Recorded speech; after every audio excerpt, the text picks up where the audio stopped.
Hello दोस्तों, पिछले video में आप लोगों के समझ मैंने काल सर्प योग के बारे में कुछ बातें रखी थी और आइए देखते हैं इस वीडियो में कि काल सर्प योग की स्थिति कब बनती है और इसी से संबंधित और सब बातें मैं आपको बताने जा रहा हूँ। तो देखते हैं काल सर्प योग। जब कुंडली में सभी ग्रह राहु केतु की एक ही ओर स्थित होते हैं, ऐसी स्थिति को काल सर्प योग कहते हैं। काल सर्प योग अगर कुंडली में बनता है तो यह भयानक योग माना जाता है, ऐसा कहते हैं। और देखते हैं और स्थितियां क्या हैं। अगर कुंडली में देखते हैं सूर्य के दोनों ओर ग्रह रहता है तो बीली, वशी और उभयचारी योग बनते हैं। अगर सूर्य के दोनों ओर ग्रह हैं कुंडली में, इस तरह का 2-3 योग बनता है। इसी तरह देखते हैं दोस्तों चंद्र ग्रह के दोनों ओर ग्रह हैं तो अनफा, सुनफा, दुर्धरा, कीम द्रुम योग बनते हैं। तीसरा है यदि शनि के साथ चंद्र हो, यानी चंद्रमा हो, चंद्र ग्रह हो तो विष योग बनता है। इसी तरह अगर चंद्रमा के साथ राहु हो तो ग्रहण योग बनता है। राहु गुरु के साथ अगर हैं तो उसको चांडाल योग कहते हैं, चांडाल योग बनता है। जब सभी ग्रह राहु केतु के इर्द गिर्द या डेरा डाले बैठे हों तो जो योग बनता है उसे काल सर्प योग कहा जाता है। इसको आगे कुंडली के माध्यम से आपको स्पष्ट करने का प्रयास करूंगा। तो प्राचीन विद्वानों ने 12 प्रकार के, हालांकि कई प्रकार के होते हैं, अनगिनत काल सर्प योग होते हैं, लेकिन मुख्यतः 12 प्रकार के काल सर्प योगों का विश्लेषण प्राचीन मनीषियों ने किया है। इन योगों को हम अनंत काल सर्प योग, कुलिक, वासुकी, शंखपाल, पदम, महापदम, तक्षक, करकोटक, शंखचूर्ण, घातक, विषधर तथा शेष नामों से जाना जाता है। आइए देखते हैं पहला काल सर्प योग। पहला काल सर्प योग है दोस्तों अनंत काल सर्प योग। यदि कुंडली में लग्न, जो कुंडली का पहला भाव होता है, लग्न बीचों बीच, लग्न से लेकर के सप्तम भाव तक राहु केतु के मध्य या केतु राहु के मध्य सारे ग्रह फंसे हों तो उन्हीं को अनंत काल सर्प योग कहा जाता है, उसी से बनता है।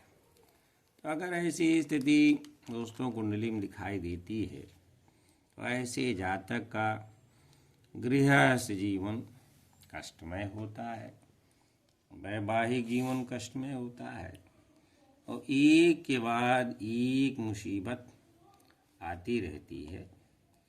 मानसिक परेशानी पीछा नहीं छोड़ती। तो ये अनंत काल सर्प योग के बहुत शॉर्ट में इसकी बताया गया है। उदाहरण देखें, ये जो है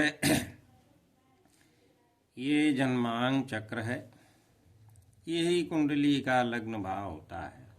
आप देखेंगे तो जो सबसे पहला बीचों बीच यहीं से नंबरिंग शुरू करते हैं 1 2 3 4 5 6 7 8 9 10 11 12, इन्हीं कुंडली में 12 भाव होते हैं। तो यहीं लग्न से अगर ये स्थिति है, लेकिन लग्न में राहु है और इसी के बाजू में सारे ग्रह केतु हैं, ये जो ऐसे कुंडली में एक ही इसी के ये राहु जो है सर्प का मुख माना गया है, तो इसी के सारे ग्रह इसी में समाये हुए हैं।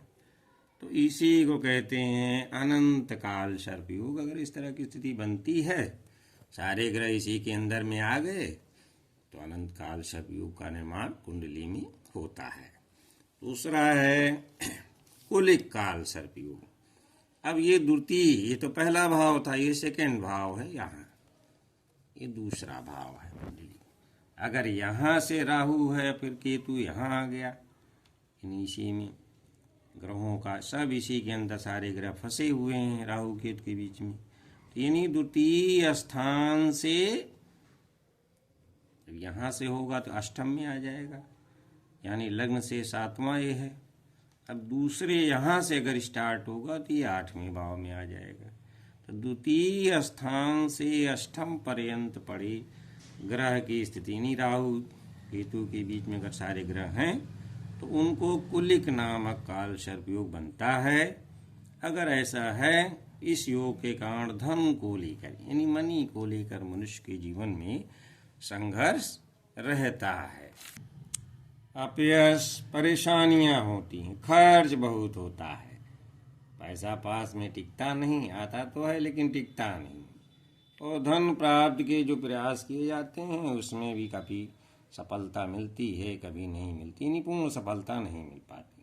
और तीसरा है दोस्तों वासुकी काल सर्प योग।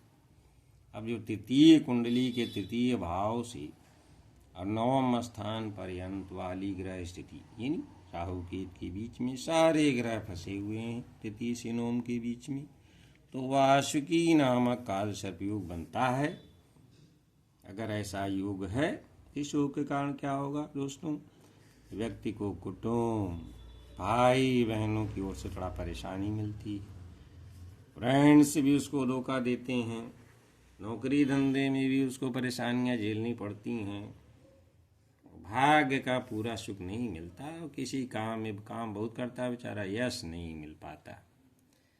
चौथा है शंखपाल काल सर्प योग।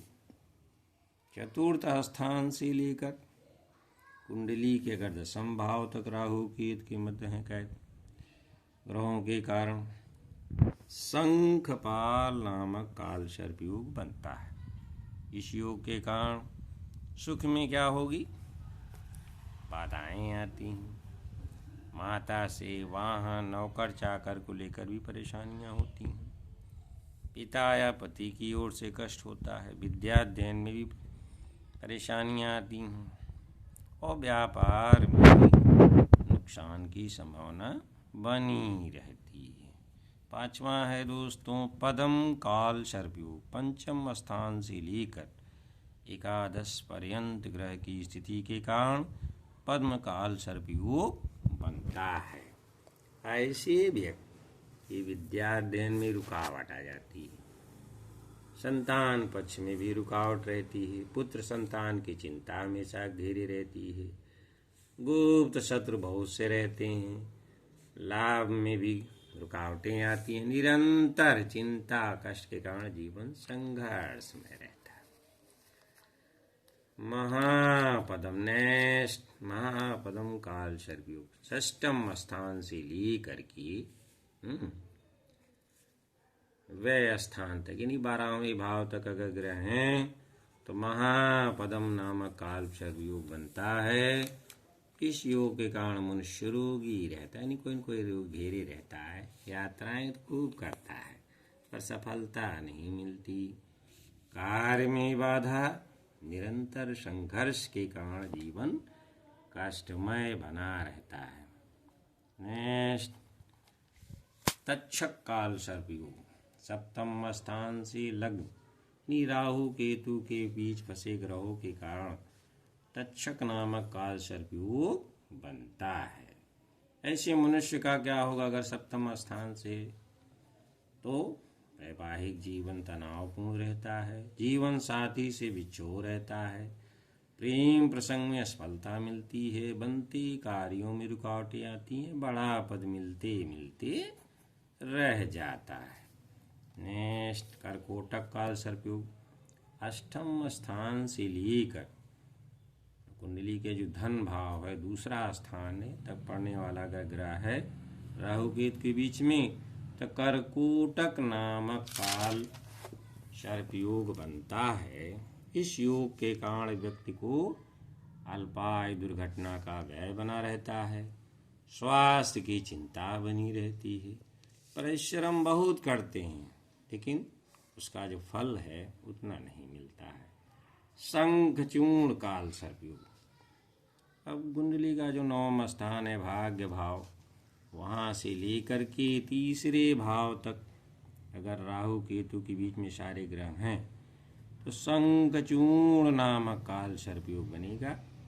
इसके कारण भाग्योदय में परेशानी होगी, बनी रहती है और नौकरी और आगे बढ़ने में भी रुकावटें आती रहती हैं। ऐसा घातक काल सर्प योग। 10वें स्थान से 4th स्थान तक ग्रसित ग्रहों के कारण घातक नामक काल सर्प योग की सृष्टि होती है, नहीं बनता है।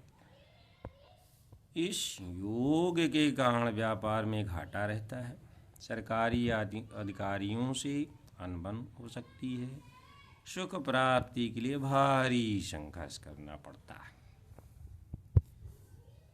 विषधर काल सर्प योग। 11 स्थान से अगर 5th तक राहु केतु के मध्य सारे ग्रह हैं तो विषधर नामक काल सर्प योग बनता है। ऐसा अगर होता है दोस्तों तो उसी स्थिति में हायर एजुकेशन में बाधा आती है, संतान बीमार रहती है, लाभ में भी भयंकर बाधा रहती है, परिवार में ज़्यादातर कलह मचा रहता है। नेक्स्ट है, अंतिम है शीर्षनाग काल सर्प योग। तो 12वें भाव जो कुंडली का व्यय भाव है, 12वां अंतिम, वहाँ से 6वें भाव तक होने वाला अगर राहु केतु के बीच में सारे ग्रह फंसे हुए हैं तो शीर्षनाग काल सर्प योग कहते हैं। इस योग के कारण जातक के गुप्त शत्रु रहते हैं, बदनामी का सामना करना पड़ता है, मृत्यु के बाद नाम होता है, जीते जी तो नहीं कोई पूजा, मरने के बाद नाम हो जाता है। आँख का ऑपरेशन भी कराने की ज़रूरत पड़ती है। तो दोस्तों काल सर्प योग के बारे में मैंने पिछले वीडियो में जो बताया और जो काल सर्प योग के आज मैंने बताया है, इस सब का संपूर्ण रूप से देखें। और ऐसा नहीं है कि काल सर्प योग हो गया तो बस घबराने की कोई ज़रूरत नहीं है। हर चीज़ों का उपचार है ज्योतिष में। अगर उपचार कर लिया जाता है, चाहे स्वयं चाहे किसी के द्वारा करवा करके, तो इस समस्या से काफ़ी हद तक छुटकारा पाया जा सकता है और आराम से शांतिपूर्ण जीवन सुख में जिया जा सकता है। तो अभी भी काल सर्प योग से उपाय क्या हैं, कैसे बचा जाएगा, इसको मैं अगले वीडियो में आपके समक्ष प्रस्तुत करूंगा। अगर ये मेरा वीडियो जो मैंने अपने विचार साझा किए हैं आप लोगों को अच्छे लगते हैं तो लाइक कमेंट करके अपने विचार प्रकट कर सकते हैं। और पहले दर्शक हैं सब्सक्राइब करके हमारे चैनल को देखते रहें। इसमें जो है मोटिवेशनल है, एजुकेशनल बातें ही डाली जाएंगी, उस तरह का नहीं है मनोरंजक, ये केवल ज्ञानवर्धक चैनल है। ऐसे दर्शक हालांकि सीमित होते हैं, तो जो भी इंटरेस्टेड हैं वो इसका लाभ उठाएंगे, ऐसे आशा करता हूँ। धन्यवाद।